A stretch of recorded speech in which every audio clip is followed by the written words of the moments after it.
I tried to frighten him. I had a .38 revolver, and I had 2 rounds of I had an empty chamber under the hammer, old Smith & Wesson, and I had 2 rounds of tracer and 3 rounds of ball. And I thought, we had been told in survival school that the people around you, militia, they're rookies when it comes to capturing POWs. So that's your best chance to get away. And I said, okay, these are rookies, I'll see.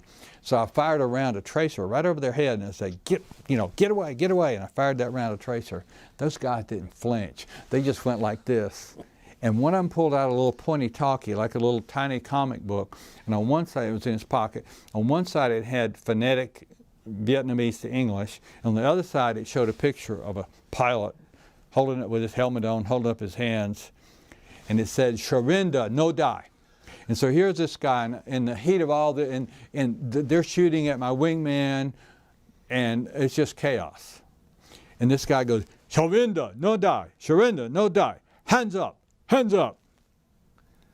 And I decided that's probably the best advice I was going to get that day. And I went like this, and they pounced on me and started, they couldn't do the zippers on my survival vest and my G-suit. So they finally just whipped out a big knife and started cutting. And that was scary. And of course now it's all over for me for right now as far as getting away or resisting. I'm just totally out of control. And that's when the shock hit. And that night, the unit could be attacked, was attacked, you know. Once you begin to realize that this was your lot, everything had to fall in line to the extent you could. But what I was not prepared for was the kind of segregation that began to take place.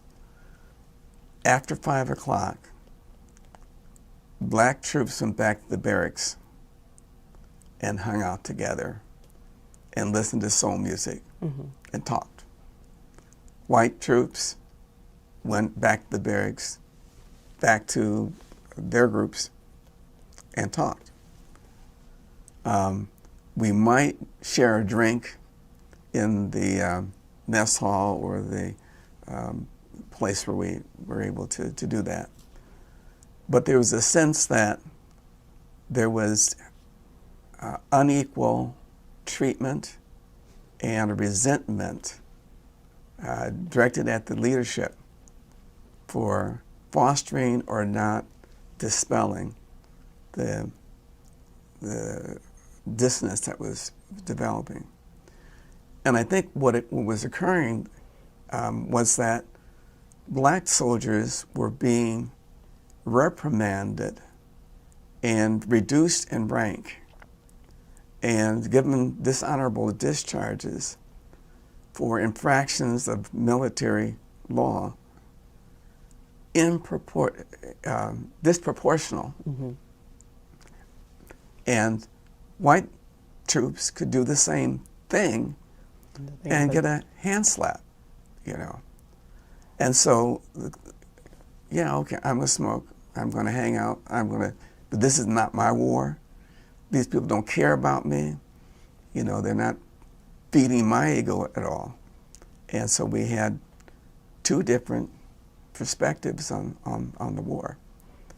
And I found black troops just kind of, not all black troops, but those that had the greatest number of social problems themselves, just shutting down.